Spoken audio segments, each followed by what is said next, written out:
keren banget nyanyinya. Terus ada aku, Lauren, ada juga Angie, pemain futsal idaman para pria.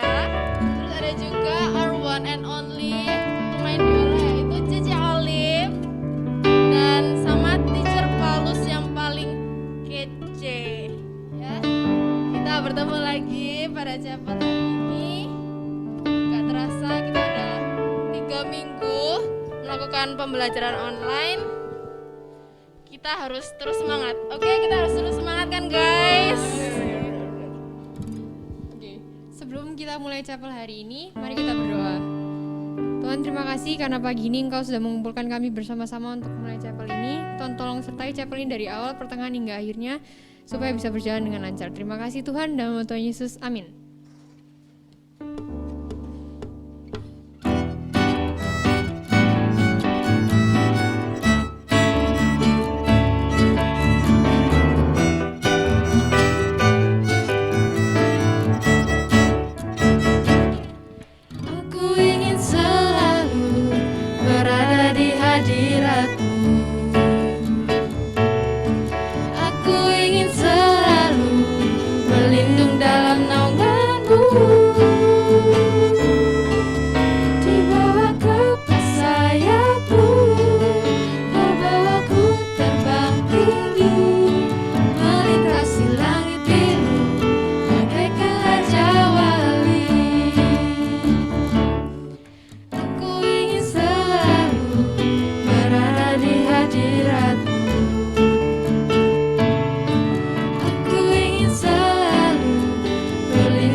Langit biru,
dekat.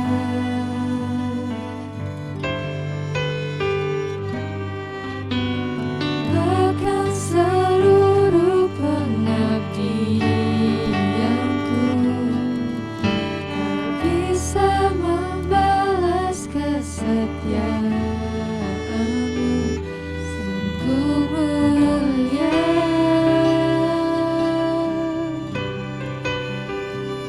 dan berharga. Sungguh besar pengorbananmu bagiku, terlalu dalam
guys, waktunya chapel, jangan terlambat.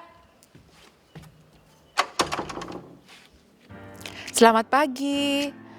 Kita bersyukur kalau pada hari ini kita bisa ada di tempat ini. Kita bersyukur kita masih bisa diberi kesehatan oleh Tuhan dan kita bisa mengikuti chapel ini dengan baik. Nah, sebelum kita mulaikan semuanya, sebelum kita mendengarkan firman Tuhan, mari kita bersama-sama untuk kita berdoa. Bapa dalam surga, di dalam nama Tuhan kami Yesus Kristus, kami bersyukur kepadamu Tuhan, untuk berkat Tuhan yang limpah yang kau berikan kepada kami. Terima kasih untuk kesehatan yang Tuhan berikan kepada kami semua.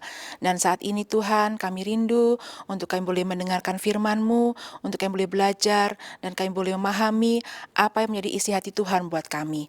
Terima kasih Tuhan Yesus, kami menyerahkan semuanya ini, di dalam nama Yesus kami berdoa. Amin.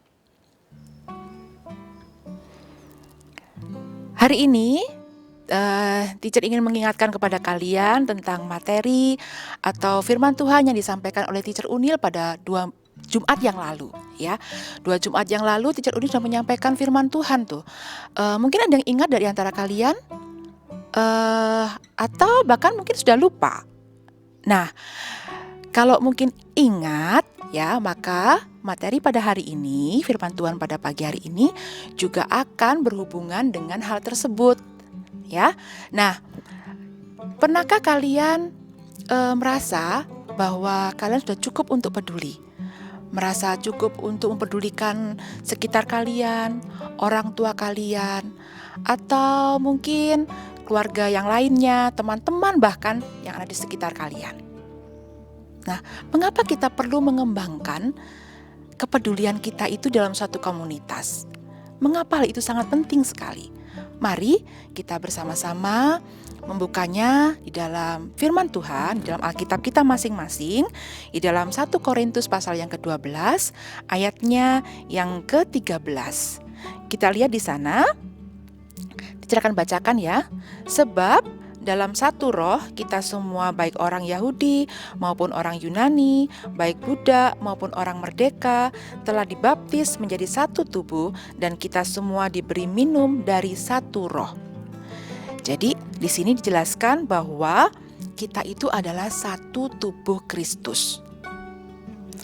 Nah, kalau kita adalah tubuh Kristus, maka kita yang berbeda-beda ini juga disatukan, ya, menjadi satu tubuh.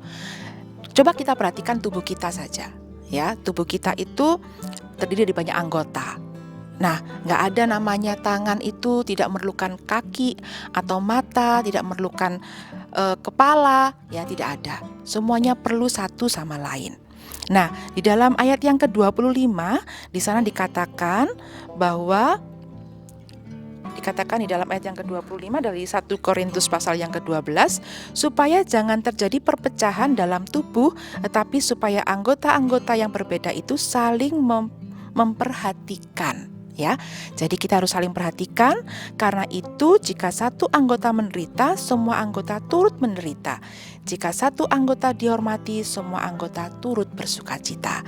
Nah, itulah mengapa kita perlu mengembangkan kepedulian dalam suatu komunitas. Bagaimana cara kita mengembangkan kepedulian dalam suatu komunitas, ya? Kalau tadi kita sudah tahu mengapa kita perlu mengembangkan kepedulian, karena kita ini satu tubuh. Kemudian jangan sampai ada perpecahan di dalamnya. Kalau satu menderita, semua turut menderita. Nah, sekarang bagaimana caranya kita mengembangkan itu? Nah, ada satu contoh dalam Alkitab, di dalam Markus pasalnya yang kedua. Di sana, di ayat yang ketiga dan keempat, itu suatu cerita yang menarik tentang seorang lumpuh yang digotong oleh 4 orang temannya, dan kemudian mereka berusaha untuk datang kepada Tuhan. Ya, kita akan baca, ada orang-orang datang membawa kepadanya seorang lumpuh digotong oleh 4 orang. Tetapi mereka tidak dapat membawanya kepadanya karena orang banyak itu. Lalu mereka membuka atap yang di atasnya. Sudah terbuka, mereka menurunkan tilam tempat orang lumpuh itu terbaring. Nah, di sini yang menarik adalah 4 orang ini, ya, 4 orang teman-teman dari orang lumpuh tersebut dan juga yang sakit. Ya, kita perhatikan pasti terjadi sesuatu ya ketika mereka akan membawa si lumpuh ini kepada Tuhan. Nah, mereka pastinya akan terjadi perbedaan pendapat dan lain sebagainya. Ya, jadi yang pertama yang perlu kita perhatikan dalam mengembangkan ini adalah kita harus mengembangkan sikap toleransi. Ya, kita harus bertoleransi satu dengan yang lainnya.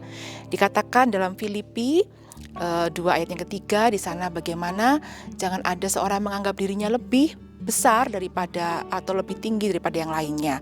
Ya, jadi kalau kita mungkin pendapat kita tidak dihargai atau mungkin teman kita tidak menganggap pendapat kita, jangan kita menjadi ngambek, kemudian kita kecewa, terus nggak mau sudah cuek aja, nggak mau peduli lagi. Ya, nah itu kita tidak bisa mengembangkan kepedulian kita kalau kita menjadi seperti itu. Nah, jadi mari kita berusaha mengembangkan yang pertama adalah sikap toleransi kita, yaitu menghargai perbedaan. Nah, kalau tadi kita sudah poin yang pertama, yaitu bagaimana kita mengembangkan sikap toleransi terhadap sesama kita, terhadap teman kita, atau keluarga kita. Nah, kemudian yang kedua adalah kita harus mengembangkan rasa sabar, ya, mengembangkan sikap bersabar atau menahan diri. Kita akan membuka di dalam Kolose 3 ayat yang ke-13, dikatakan di sana, bersabarlah kamu seorang terhadap yang lain dan ampunilah seorang akan yang lain apabila yang seorang menaruh dendam terhadap yang lain. Sama seperti Tuhan telah mengampuni kamu berbuat jugalah demikian. Jadi kalau misalnya kalian disakiti teman kalian atau kalian merasa kecewa dengan sikap teman kalian, nah bersabarlah, ya, bersabarlah. Seperti tadi kita menghargai perbedaan, ya. Jadi berhubungan dengan yang pertama, ya. Jadi kita harus bersabar, kita mencoba untuk memahami keadaan, dan karena kita juga sudah diampuni oleh Tuhan, maka kita juga mengampuni teman kita yang bersalah kepada kita. Kita harus bisa menerima keberbedaan tersebut, ya. Jadi kalau misalnya di dalam kelas atau di dalam rumah atau di lingkungan tempat kita tinggal, mungkin kita menemukan orang-orang yang tidak sesuai dengan apa yang menjadi mau kita, maka kita harus bersabar, ya. Kita bersabar dan sambil kita berusaha untuk menegur, berusaha untuk menyatakan apa yang menjadi isi hati kita. Kemudian kalau memang orang itu salah, maka kita harus memberitahukan kepadanya dengan cara yang baik, ya, sehingga tidak ada yang merasa tersakiti satu dengan yang lainnya. Jadi itu hal yang perlu kita kembangkan dalam suatu komunitas sehingga kita menjadi satu tubuh yang benar-benar utuh, yang benar-benar tidak mengalami suatu perpecahan. Nah, kembali lagi, ya, jadi kita akan menuju poin yang ketiga, ya. Poin yang ketiga adalah bagaimana kita itu berpikiran yang positif, ya, mengembangkan pikiran yang positif. Kita akan buka dalam Filipi 2 ayatnya yang ke-5. Hendaklah kamu dalam hidupmu bersama menaruh pikiran dan perasaan yang terdapat juga dalam Kristus Yesus. Ya, jadi sampai di situ bagaimana kita berpikiran positif terhadap teman kita.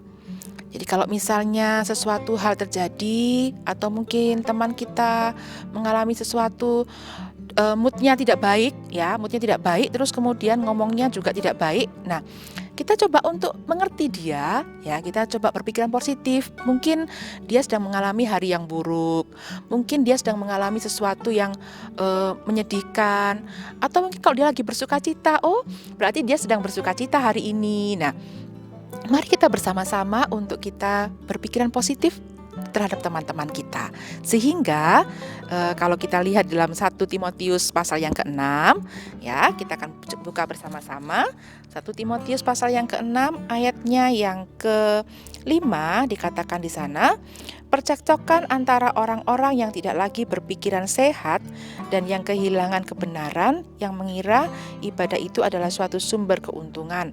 Nah, teacher akan menggarisbawahi adalah di sana orang-orang yang tidak lagi berpikiran sehat. ya, sehingga kita bisa menghindari hal tersebut. Nah, kalau kita berpikiran positif, maka pikiran yang tidak sehat itu bisa kita hindarkan. Percecokan yang seharusnya tidak perlu terjadi juga bisa kita hindarkan, ya. Jadi ada 3 hal yang utama yang bisa kita lakukan, ya, kita kembangkan dalam kita mengembangkan kepedulian kita kepada sesama kita dalam suatu komunitas. Yang pertama tadi adalah toleransi. Kita menghargai setiap perbedaan pendapat. Jangan ngambek kalau pendapatnya tidak dipakai misalnya atau tidak dianggap. Yang kedua, kita bersabar menghadapi segala sesuatu. Kemudian yang ketiga, ini tadi adalah kita belajar untuk berpikiran yang positif, ya.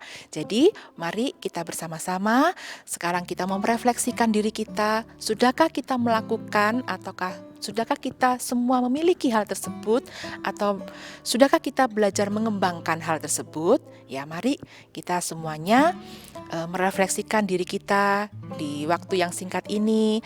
Kita mau berdoa kepada Tuhan. Kita meminta hikmat kepada Tuhan untuk kita bisa melakukan semua itu. Pada akhirnya kita bersama-sama belajar untuk bersama-sama mengembangkan kepedulian kita kepada komunitas kita masing-masing. Mungkin itu di kelas, atau mungkin di keluarga, atau mungkin dalam satu sekolah, ya, bahkan juga dalam lingkungan tempat kita tinggal, bahkan untuk bangsa ini, ya. Jadi mari kita bersama-sama membuka di dalam Galatia pasal yang ke-6 ayat yang kedua, bertolong-tolonganlah menanggung bebanmu, demikianlah kamu memenuhi hukum Kristus, ya. Jadi mari kita bersama-sama bertolong-tolongan satu dengan yang lainnya, menanggung setiap beban kita.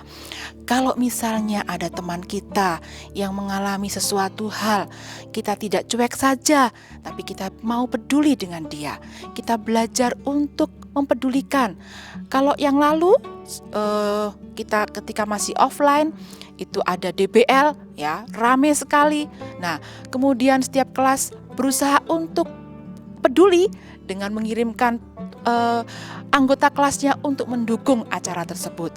Nah, kalau mungkin teman kita saat ini mungkin dalam keadaan sedih, ya, kita coba untuk menghiburnya. Kalau mungkin ada teman kita yang sedang bersukacita, kita juga ikut merasakan bersukacita.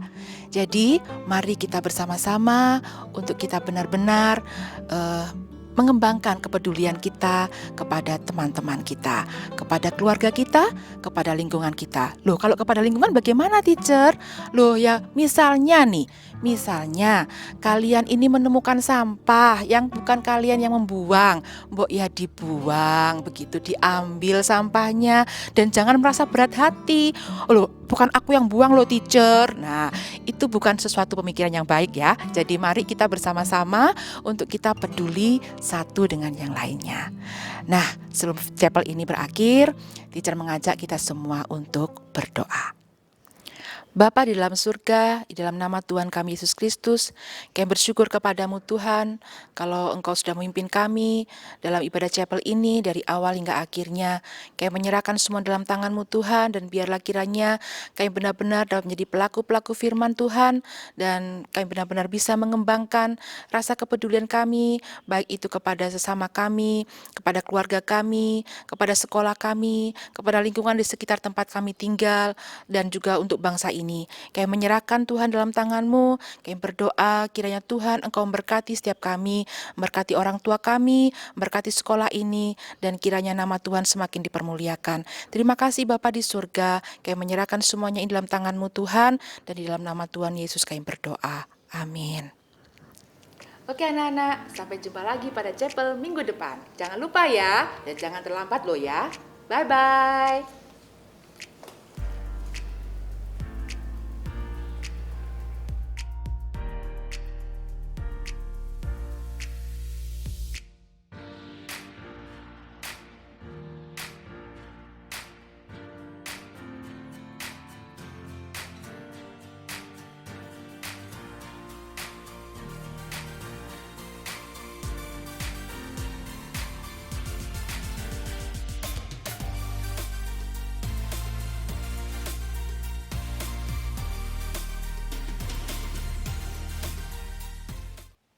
Selamat untuk kalian semua yang sudah mendapatkan Student of the Month bulan ini. Kami juga mengucapkan terima kasih tentunya bagi kelas 12 dan bagi semua yang sudah terlibat dalam penayangan chapel hari ini. Dan tentunya terima kasih untuk kalian semua yang sudah mengikuti chapel pagi hari ini dengan baik. Terus ikuti chapel kami, jangan lewatkan satupun, karena chapel itu seperti roti bagi jiwa kalian. Dan untuk kelas dengan partisipasi terbaik tadi, kalian akan mendapatkan kelas poin. Yeay! Nah, sekarang sekian dari kami, marilah kita berdoa. Tuhan, kami bersyukur untuk chapel pada pagi hari ini. Terima kasih untuk firman Tuhan yang telah Engkau berikan hari ini. Sekarang kami akan melanjutkan aktivitas kami, berkati dan selalu lindungi kami. Amin. Thank you.